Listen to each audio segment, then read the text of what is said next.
air's heavy. Afraid we are going to have a storm tonight. Sorry I'm late, Peter. Barbarina, there's an electric storm playing all around us, frightening the animals and your chickens. Move over, Philip. What about you, Anna? Andreas, one of our guests is speaking. Eh? What? Oh, good. We were discussing the Habermans. I was about to say, you have one clear choice. Where there is a question of blood, where one is governed by the deepest of racial instincts, then every other consideration is swept aside. Men like yourself, German or of German ancestry, rise up with all the might and power of the great German people behind you, conscious of the sacred duty that binds us all together, and in the knowledge that he who does not forget his people will not by his people be forgotten. There is a new wind blowing from the east, a great storm coming across the sea, a hurricane which will sweep aside all the old outmoded ways of life and mark the beginning of a new order not only for Europe, but for the whole world.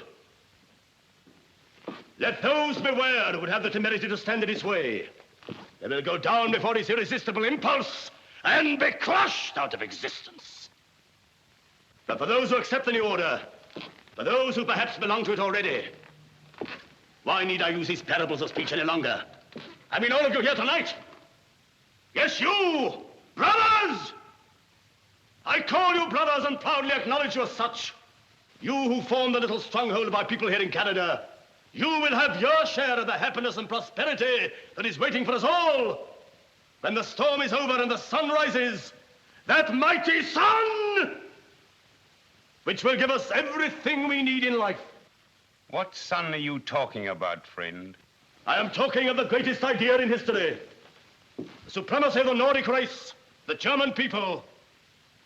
I am talking of the being whose name I am certain lives in every heart, whose name hangs on all our lips, whether we can shout it to the world or only whisper it in one another's ears.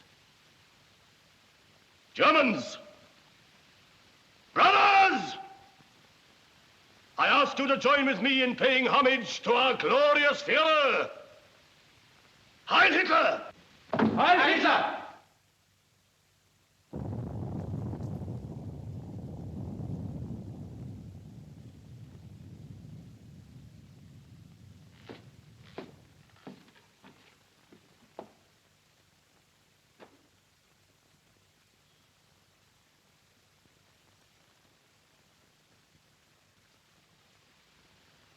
I don't ask where you come from or what brought you here,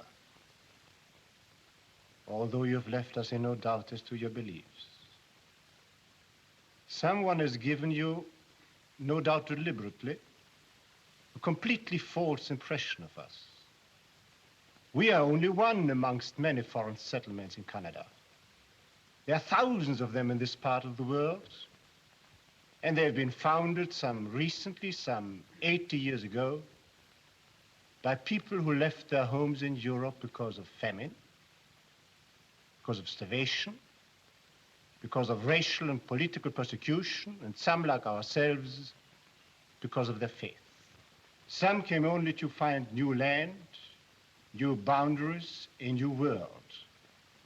But all have found here in Canada the security, peace, and tolerance, and understanding which in Europe it is your Führer's pride to have stamped out. You call us Germans. You call us brothers. Yes, most of us are Germans. Our names are German, our tongue is German, our old handwritten books are in German scripts. But we are not your brothers. Our German is dead. However hard this may be for some of us older people, it's a blessing for our children. Our children grow up against new backgrounds, new horizons. And they are free. Free to grow up as children. Free to run and to laugh without being forced into uniforms. without being forced to march up and down the streets, singing battle songs. You talk about a new order in Europe. The new order,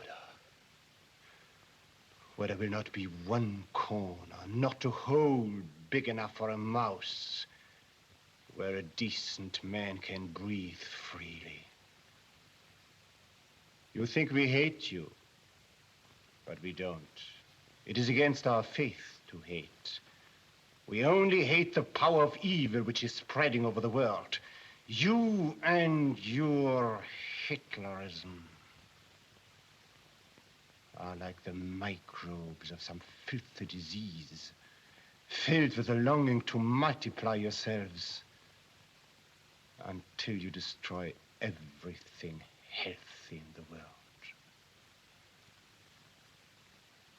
No. We are not your bride.